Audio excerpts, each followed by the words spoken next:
Hello students, welcome to the class. जैसे कि आप जानते हैं, हम लास्ट लेक्चर में हमने डिटर्मिनेंट्स की कुछ एप्लीकेशंस डिस्कस की थी, जिसमें हमने देखा था कि गिवन सिस्टम ऑफ इक्वेशंस क्या वो कंसिस्टेंट है या इनकंसिस्टेंट है। बट आज हम थोड़ा सा स्टेप फॉरवर्ड चलेंगे और हम देखेंगे कि अगर वो कंसिस्टेंट है तो उसका सोल्यूशन कैसे निकलेगा। तो जैसे हमने देखा था कि हमने गिवन सिस्टम ऑफ इक्वेशन को ax इक्वल टू बी की फॉर्म में लिखा था। ठीक है, a कोफिशिएंट मैट्रिक्स थी, x जो है वो अननोन कॉलम मैट्रिक्स थी, और जो b थी that is matrix of constants. तो अगर हमने कहा था पहली बात कि अगर determinant of a non zero है, डिटर्मिनेंट ऑफ a अगर नॉन जीरो है तो उस केस में a का जो इनवर्स है वो एग्जिस्ट करता है। a का इनवर्स एग्जिस्ट करता है ना, determinant non zero inverse exist करता है। और इस केस में अगर डिटर्मिनेंट नॉन जीरो हो तो हमें यूनिक सॉल्यूशन मिलता है। और वो यूनिक सॉल्यूशन कैसे मिलता है, हम क्या करते हैं, इस इक्वेशन को प्री मल्टीप्लाइंग करते हैं a इनवर्स से दोनों साइड से। तो अगर हम इसको a इनवर्स से दोनों साइड मल्टीप्लाई करूं तो कोई फर्क पड़ेगा? नहीं पड़ेगा।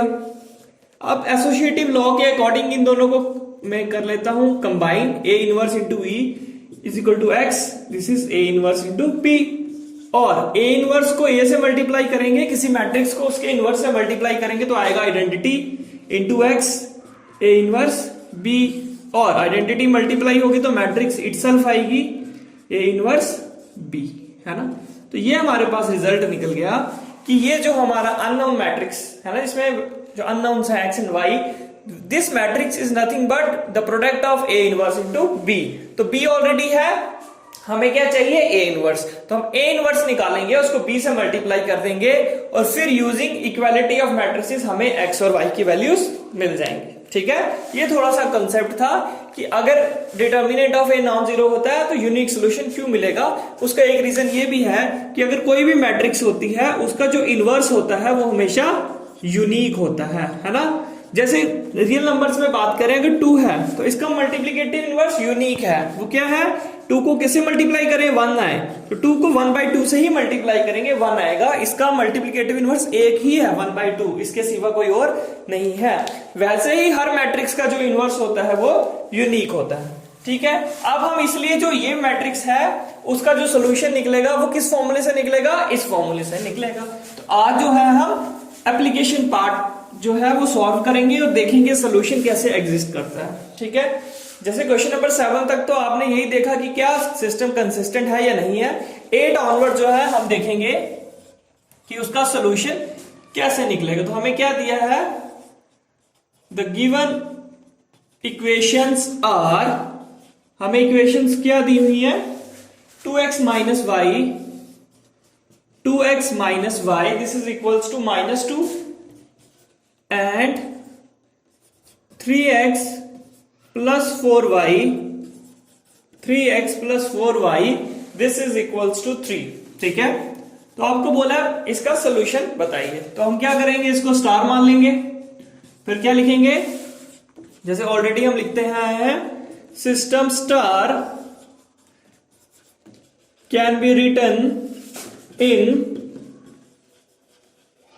मैट्रिक्स फॉर्म एस, कैसे लिख सकते हैं इसको, 2, इसका x का कोफिशिएंट 2, y का -1, देन x का कोफिशिएंट 3, y का कोफिशिएंट 4। ये आगे constant coefficients matrix, then x और y, and then right side में कांस्टेंट्स -2 और 3। ठीक है, और इसी को हमने बोला था ax equal to b, ax equal to b। अब हम सबसे पहले देखेंगे क्या ये कंसिस्टेंट है या नहीं है। तो कंसिस्टेंट के लिए क्या करेंगे, यहां पे लिखेंगे ना वेयर a क्या है, वेयर a ये मैट्रिक्स है, 2 -1 3 4, x क्या है, x this is unknown, x and y, and b क्या है, b ये है जो कांस्टेंट्स की ये मैट्रिक्स है ना, this is again a column matrix.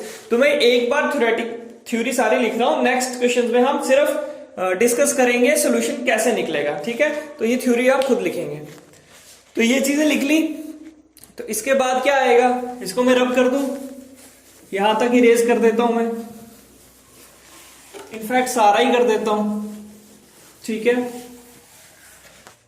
अब हमें सब डिपेंड करेगा सोल्यूशन ए पे। तो हम क्या करेंगे, नाउ डिटर्मिनेंट ऑफ ए निकालेंगे तो वो क्या है, ए मैट्रिक्स है 2 -1 2 -1 3 और 4। तो डिटर्मिनेंट निकालिए इसका, क्या आएगा 4 2 8 माइनस ये और फॉर्मूले का minus plus 3 1 3। So determinant is 11। Therefore determinant of a is equal to 11, जो कि 0 नहीं है। और अगर डिटर्मिनेंट a 0 नहीं है तो क्या मिलेगा, since determinant of a is not equal to 0 comma therefore क्या मिलेगा, देयरफॉर सिस्टम स्टार क्या होगा, system star is consistent and has unique solution given by x equals to a inverse b। यही हमने डिस्कस किया था ना, ये a इनवर्स से यहां मल्टीप्लाई करेंगे, ये आइडेंटिटी बन जाएगा और यहां वाला a इनवर्स वैसे का वैसा रहेगा। ठीक है, क्लियर है यहां तक आपको। हमने डिटर्मिनेंट ऑफ ए कैलकुलेट किया, देखा वो नॉन जीरो आ रहा है, और हमने डिस्कस किया था कि अगर डिटर्मिनेंट नॉन जीरो होता है तो जो सिस्टम होता है वो कंसिस्टेंट हो जाता है, और जैसे ही सिस्टम कंसिस्टेंट हो जाता है उसका यूनिक सोल्यूशन हो जाता है। और हमने ये भी देखा जो यूनिक सोल्यूशन है that is given by x equals to a inverse b। तब हम यहाँ वैल्यूज पुट कर देंगे x a इनवर्स b की, तो हमें आंसर मिल जाएगा। और x क्या है, x की जगह xy लिख देते हैं, है ना, x की जगह xy। a इनवर्स क्या होता है, a inverse you know, a inverse 1 upon determinant of a into adjoint of a ये होता है, और साथ में b आ गया। ठीक है, तो इसको भी मैं इरेज कर देता हूं, ये वैल्यूज हम ऊपर सब्स्टिट्यूट करते हैं, कैलकुलेशन करते हैं। आप लोग वीडियो पॉज करके ट्राई कर सकते हो और आंसर मैच कर सकते हो लास्ट में, है ना, that will be a good thing. और एक्स वाई डिटर्मिनेंट ये अभी हमने निकाला था, ये 11 आया था। एडजॉइंट कैसे निकलता है, डायरेक्ट मेथड क्या है, डायगोनल एलिमेंट्स को di, डायगोनल्स को एक्सचेंज कर दो और नॉन डायगोनल के साथ माइनस लगा दो, ये -1 बन जाएगा +1 और 3 बन जाएगा -3। और b क्या है, -2 और 3, ये आ गई हमारी मैट्रिक्स b। अब मल्टीप्लाई कर दो, इसको तो बाहर रखो कांस्टेंट को फिलहाल। 4 into 2 -8 plus 3 1 3, -3 into -2 minus plus 3 2 6 plus 3 2 6। तो क्या आ गया यहाँ पे 1/11, यहां पे आया -8 प्लस 3, तो यह है -5, ये आया 12। और यहां पे क्या चल रहा है हमारे पास, x एंड y।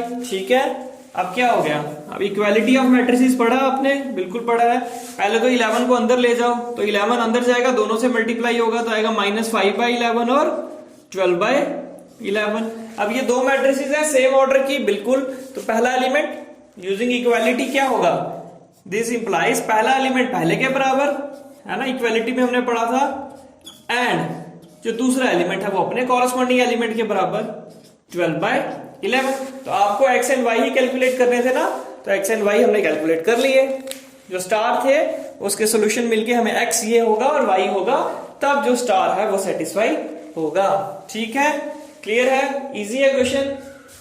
कोई और क्वेश्चन करना है, चलो नेक्स्ट क्वेश्चन देखते हैं, क्वेश्चन नंबर 12। ठीक है, 2x2 के कुछ क्वेश्चंस है, 9 10 11 सारे इजी से क्वेश्चंस है, ऐसे ही करने हैं आपको। हम 3x3 का एक क्वेश्चन देखते हैं। तो आइए क्वेश्चन नंबर 12 को देखते हैं। आप लोग पॉज करके ट्राई भी कर सकते हैं, जिनको समझ आ रहा है। अब मैं डायरेक्ट लिखूंगा, तो लिखेंगे द गिवन इक्वेशंस आर, क्या है equations, x minus y plus z equals to 4, 2x plus y 2x plus y minus 3z equals to 0। ठीक है, and finally x plus y plus z equals to 0। This is not 0, sorry, this is 2। ठीक है, तो क्या लिखेंगे आप शुरू में, the given equations are this, इनको नाम दे देंगे स्टार। फिर आप लिखेंगे system star can be written is matrix form as ax equal to b। ठीक है, वेयर a क्या होगा, कोफिशिएंट मैट्रिक x का कोफिशिएंट यहाँ 1, y का -1, z का 1, देन x का 2, y का कोफिशिएंट 1, z का -3, है ना, माइनस भी साथ में, x का 1 कोफिशिएंट, y का 1 और z का 1। तो ये a आ गया। x क्या होगा, x में अब 3 वेरिएबल आ गए हैं, x y z and last में हमारे पास आएगा b क्या होगा हमारे पास 4 0 2। ठीक है, आ गया। अब आगे चले, यहां तक आ गया। तो अब हमने देखना है, इसको मैं रब कर देता हूं, ए मैट्रिक्स हमें चाहिए होगी, तो ए को आप लिखिए, अब डिटर्मिनेंट कैलकुलेट करोगे। अब लिखेंगे हम नाउ डिटर्मिनेंट ऑफ ए क्या होगा, डिटर्मिनेंट ऑफ ए क्या मैट्रिक्स दी थी, 1 -1 1 1 -1 1 2 1 -3 2 1 -3 एंड यहां पे था 1 1 1। ठीक है, यही था। तो इसका डिटर्मिनेंट निकालिए 1 1 इंटू 1 1 माइनस और फॉर्मूले का माइनस प्लस 3, देन माइनस फॉर्मूले का और ये -1, ये माइनस माइनस प्लस 1। तो क्या किससे मल्टीप्लाई करेंगे, 2 1 ज़ा 2 माइनस और फॉर्मूले का माइनस प्लस 3 प्लस 1 2 -1 2 -1। तो क्या आ जाएगा, 3 + 1 4, तो यहां आ जाएगा 4, 3 + 2 5 प्लस 2 -1 1। तो कितना आ गया हमारे पास 10। डिटर्मिनेंट कितना आ गया, 10 आ गया। ठीक है, बहुत अच्छे। तो क्या लिखेंगे आप, since determinant of a is equal to 10 which is not equal to 0, therefore system star is consistent, and has unique solution which is given by आप साथ साथ लिखते जाइए, which is given by x equals to a inverse b, और x equal to, अब आप इस step के बाद निकालोगे a इनवर्स। क्या निकालोगे, फाइंड a इनवर्स। डिटर्मिनेंट आ चुका है, एडजॉइंट निकालेंगे और a इनवर्स निकालेंगे। तो अब जो a इनवर्स की वैल्यू जो मैं वो डायरेक्ट यूज कर रहा हूं, a इनवर्स होता है 1 डिटर्मिनेंट ऑफ a। तो डिटर्मिनेंट तो आ गया हमारे पास 10, एडजॉइंट कितना आएगा, एडजॉइंट आएगा, ये आएगा 4 2 2 -5 0 5 1 -2 3 1 -2 3। ये है आपका एडजॉइंट। ठीक है, तो एडजॉइंट की वैल्यू क्या होगी, डिटर्मिनेंट की होगी, तो ये इकट्ठा क्या बन गया, ये बन गया हमारा इनवर्स ए का। तो बी की वैल्यू थी 402, क्योंकि ए इनवर्स तो हमने ऑलरेडी सीख लिया ना, तो वो आप खुद निकाल सकते हैं। हमने यहां पे सिर्फ टेक्निक सीखनी है कि हमें क्वेश्चन कैसे अटेम्प्ट करना है। अब मल्टीप्लाई कर लीजिए, 4 4 ज़ा 16, 2 को 0 से करेंगे तो 0, 2 को 2 से करेंगे तो 4, -5 को 4 से करेंगे -20, 0 को 0, 5 2 ज़ा 10, 4 1 ज़ा 4, ये 0 से मल्टीप्लाई होगा, 3 2 ज़ा 6। तो क्या आ गया, 1/10 20 -20 + 10, तो माइनस का 10, 6 + 4 10। ये क्या बन गया, 10 से डिवाइड कर दो, ये बन जाएगा 2, ये बनेगा -1, ये बनेगा 1। और यहां पे क्या चल रहा है, x y z। तो दो मैट्रिसेस इक्वल है, तो यहां से क्या मिलेगा, corresponding elements are same. x किसके बराबर 2, y किसके बराबर -1 के बराबर, एंड फाइनली लास्ट z किसके बराबर 1 के बराबर आ जाएगा। ठीक है, क्लियर हो गया, कोई डाउट। सेम टेक्निक की ए इनवर्स पहले 2x2 मैट्रिक्स का था, वो इजीली निकल गया था। 3x3 में आपको निकालना पड़ेगा, सबके एडजॉइंट निकालने पड़ेंगे। तो वो वैल्यूज यूज करके, मल्टीप्लाई करके, इक्वालिटी ऑफ मैट्रिसेस यूज करके हम अपने सॉल्यूशन में पहुंच गए। ठीक है, कोई प्रॉब्लम। अब आप अगला नेक्स्ट क्वेश्चन देखिए, क्वेश्चन नंबर 15। जस्ट उसने लैंग्वेज जो है वो कंफ्यूज करने के लिए दी हुई है, आपकी स्क्रीन पे भी है क्वेश्चन दिया हुआ है। If A is equals to एक 3x3 मैट्रिक्स दिया है, 2 -3 5 3 2 -4 1 1 -2, और कहता है find A inverse and using A inverse solve the equations, जो कि है 2x -3y + 5z = 11, 3x + 2y - 4z = -5 and x plus y minus 2z equals to -3। ठीक है, अगर आप ध्यान से देखें तो जो इक्वेशंस दी हैं उसकी जो कोफिशिएंट मैट्रिक्स है वो उसको, जिसको हम a ऑलरेडी नाम देते हैं, उसने वो a मैट्रिक्स ऑलरेडी आपको बना के दे दी हुई है ना, उसने पहले ही उसका नाम a रख दिया हुआ है। तो हमारा काम उसने ऑलरेडी इजी कर दिया, a हमें आइडेंटिफाई करके दे दी हुई है। तो हमें बोल रहा है एक्स वाई जेड निकालो, तो उसमें क्या प्रॉब्लम है? उसमें प्रॉब्लम तो आनी नहीं चाहिए, बिल्कुल सेम क्वेश्चन है। थोड़ा सा मैं शेयर कर देता हूं आपके साथ, तो बाकी आप निकाल लेंगे। तो आप लिखेंगे द गिवन इक्वेशंस आर, जो आपकी स्क्रीन पे दी हुई हैं उनको आप लिख लेंगे।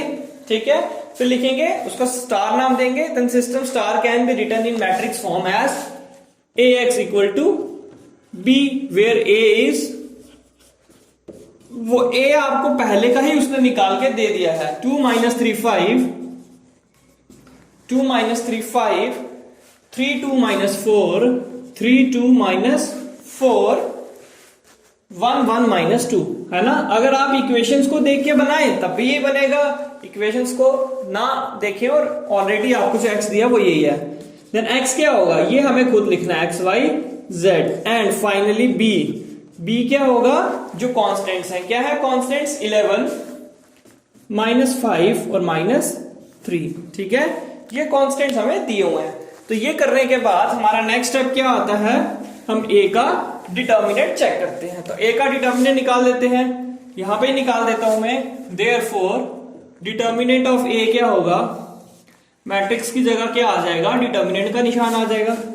ठीक है, this is equals to, solve कीजिए, 2 2 * 4, साथ में माइनस फॉर्मूले का, और ये माइनस आएगा प्लस, 4 1 = 4, देन माइनस फॉर्मूले का माइनस है, ये माइनस आएगा प्लस 3, तो क्या आ जाएगा, 3 2 = 6, साथ में माइनस फॉर्मूले का माइनस दिस माइनस फॉर्मूले के साथ जुड़ेगा तो प्लस, 4 1 = 4। ठीक है ना, ये -3 था, माइनस के साथ बन गया +3, 3 2 = 6, साथ में माइनस, ये माइनस और फॉर्मूले का माइनस बन गया प्लस, 4 1 = 4, देन प्लस लास्ट 5 किससे मल्टीप्लाई होगा, 3 - 3 1 = 3 -2, कैलकुलेट करें, 2 - 4 + 4, ये तो 0 आ गया, -6 + 4 ये आया -2, +5 3 - 2 आ गया 1, तो ये बच गया -6 + 5, -6 और +5 क्या होता है, -1 होता है ना। तो -1 आ गया हमारे पास डिटर्मिनेंट। तो क्या लिखेंगे, सिंस है ना, आप ऑलरेडी देख चुके हो कैसे लिखते हैं हम, since determinant of a equals to -1 which is not equals to 0, therefore system star has unique solution, therefore system star has unique solution which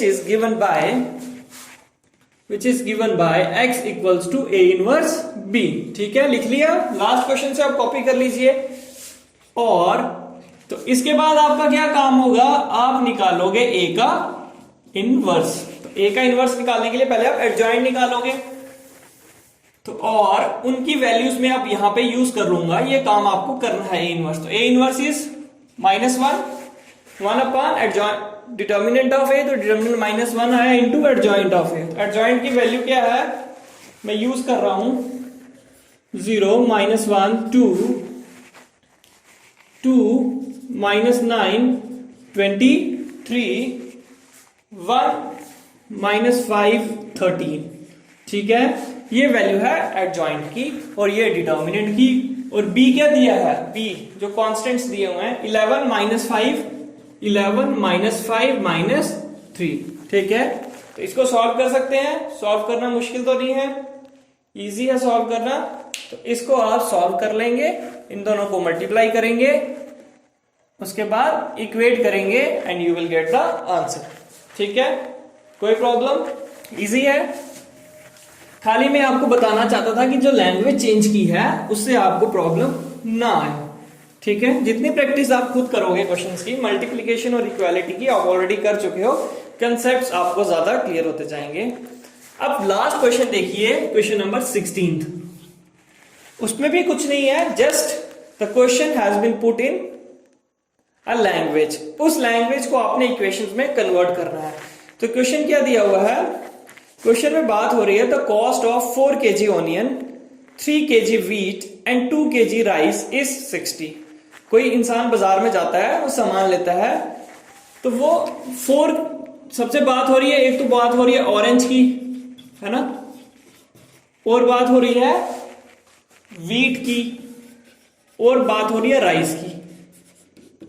तो बोलते हैं एक इंसान बाजार में जाता है ये तीनों चीजें खरीदने, ये वो खरीदता है 4 kg, दूसरी चीज व्हीट खरीदता है 3 kg एंड राइस खरीदता है 2 kg। ठीक है, जैसे आप ही चले गए, इन तीनों को खरीदने के लिए जब वो टोटल पैसे देता है वो है 60। तो हम इसको अपने मैथमेटिकल लैंग्वेज में कन्वर्ट कर लेते हैं, तो हम लिख देते हैं let cost of 1 kg orange be x, cost of 1 kg wheat be y, cost of 1 kg orange be x, cost of 1 kg wheat be y and cost of 1 kg rice be z। ठीक है, 1 kilo orange की cost x है, 1 kilo की y z है। ठीक है, अब आपने क्या किया, लैंग्वेज लिख ली, let cost of 1 kg orange be x, 1 kg white be y and 1 kg rice be z। ठीक है, अब आपको दिया उसने 4 kg, 1 kg ये है, 4 kg लिया तो 4x है ना, 4 kg ये लिया, 3 kg व्हीट लिया और 2 kg राइस लिया। ये टोटल पैसे उसने कितने दिए, टोटल पैसे उसने दिए 60। ठीक है, अब कोई और गया लेने सामान अगले दिन, तो उसने क्या किया, 2 kg ऑरेंज खरीदे, ठीक है, फिर 4 kg व्हीट खरीदा एंड फाइनली राइस भी खरीदे, बट वो खरीदे 2 kg। ऐसा करने पे जो दुकानदार ने है उससे पैसे लिए 90। कितने पैसे लिए, 90। ठीक है, फिर वो नेक्स्ट डे फिर गया, उसने 6 kg ऑरेंज खरीदे, 2 kg व्हीट खरीदा एंड 3 kg राइस खरीदा। तो इसके लिए उसे पैसे देने पड़े 70। क्या पैसे देने पड़े, 70। तो आपको क्या काम करना पड़ा, ये जो इक्वेशंस थी वो खुद डिजाइन करनी पड़ी, है ना, लैंग्वेज से मैथमेटिकल एक्सप्रेशन आपको खुद कैलकुलेट करना पड़ा। और इसके ऑलरेडी तो आप जानते हो, this is what, this is star. तो स्टार को मैट्रिक्स फॉर्म में लिख सकते हो, ax equals to b। a जो है वो कोफिशिएंट मैट्रिक्स होगी, उसमें आएगा 4 3 2 2 4 2 6 2 3। कॉन्स्टेंट्स जो आएंगे, जो वेरिएबल जो आपको निकालने हैं x y z, है ना, मैट्रिक्स x, और जो कॉन्स्टेंट्स है वो क्या आएंगे 60 90 और 70। ठीक है, तो आप a का इनवर्स कैलकुलेट करोगे, वो नॉन जीरो आएगा, जैसे वो नॉन जीरो आएगा तो इस सिस्टम का एक यूनिक सोल्यूशन एग्जिस्ट करेगा, और वो दिया जाएगा किससे, x equals to a inverse b से। बिल्कुल, और आप a इनवर्स की वैल्यू डालोगे, b से मल्टीप्लाई कर दोगे और x y z को इक्वेट करोगे और आंसर आ जाएगा। ठीक है, आंसर जो आएगा, x की वैल्यू आएगी 1, y की वैल्यू आएगी 2 और z की वैल्यू आएगी 3। इन आंसर्स को आप सेटिस्फाई भी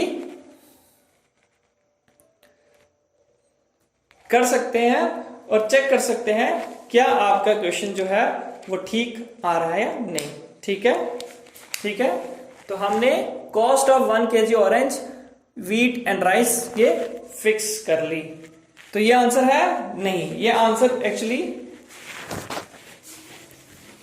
प्रीवियस क्वेश्चन का था। ये जो मैंने वैल्यूज लिखी, जैसे प्रीवियस क्वेश्चन किया ना, ये उसका आंसर था। ठीक है, इसका आप आंसर कैलकुलेट कर लेंगे, मेथड आपको समझ आ गया है। So this brings the end to this lecture. Hope doubts are clear. फिर भी कोई डाउट हो प्लीज कमेंट सेक्शन में लिखिए and subscribe the channel. Thanks.